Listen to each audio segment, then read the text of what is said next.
ಆತ್ಮೀಯ ವೀಕ್ಷಕರೇ, ಈ ಒಂದು ವಿಡಿಯೋದಲ್ಲಿ ಗಮನಿಸಬೇಕಾಗಿರುವ ಒಂದು ಅಂಶವೇನೆಂದರೆ, ಒಬ್ಬ ರೋಗಿ ಗ್ಯಾಂಗ್ರಿಂಗ್ ರೋಗಕ್ಕೆ ತುತ್ತಾಗಿ ಬಳಲತಕ್ಕಂಥ ಒಬ್ಬ ರೋಗಿಗೆ ಐ ಕೇರ್ ಫೌಂಡೇಶನ್ ಅವರು ಭೇಟಿ ಕೊಟ್ಟಿದ್ದಾರೆ. ಅವರು ಸ್ವತಃ ಭೇಟಿ ಕೊಟ್ಟಿಲ್ಲ, ಹೊರತಾಗಿ ಈ ರೋಗಿಯ ಒಬ್ಬ ಸಿಸ್ಟರ್ ಐ ಕೇರ್ ಫೌಂಡೇಶನ್ ಅವರಿಗೆ ದೂರವಾಣಿ ಮೂಲಕ ಕರೆ ಮಾಡಿದ್ದಾರೆ. ಕೂಡಲೇ ಅವರ ಮನೆಗೆ ಹೋಗಿ ಪರಿಶೀಲನೆ ನಡೆಸಿ ಆ ರೋಗಿಯ ಒಮ್ಮತ ಅಭಿಪ್ರಾಯವನ್ನು ಪಡೆದುಕೊಂಡು ನಂತರ ಆಸ್ಪತ್ರೆಗೆ ಆಂಬ್ಯುಲೆನ್ಸ್ ಮೂಲಕ ಶಿಫ್ಟ್ ಮಾಡಲಾಗಿದೆ. ಇಲ್ಲಿಗೆ ಆಸ್ಪತ್ರೆಗೆ.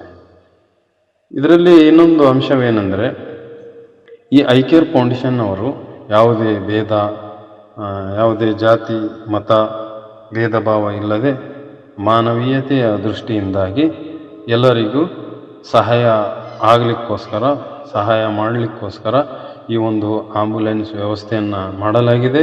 ಯಾರಾದರೂ ಈ ಐ ಕೇರ್ ಫೌಂಡೇಶನ್ ಅವರಿಗೆ ಸಪೋರ್ಟ್ ಮಾಡೋದಾಗಿದ್ದರೆ ಅವರ ಒಂದು ಕಾಂಟ್ಯಾಕ್ಟ್ ನಂಬರ್ ಈ ಒಂದು ಸ್ಕ್ರೀನಲ್ಲಿ ತಾವು ಪಡೆದುಕೊಳ್ಳಬಹುದು.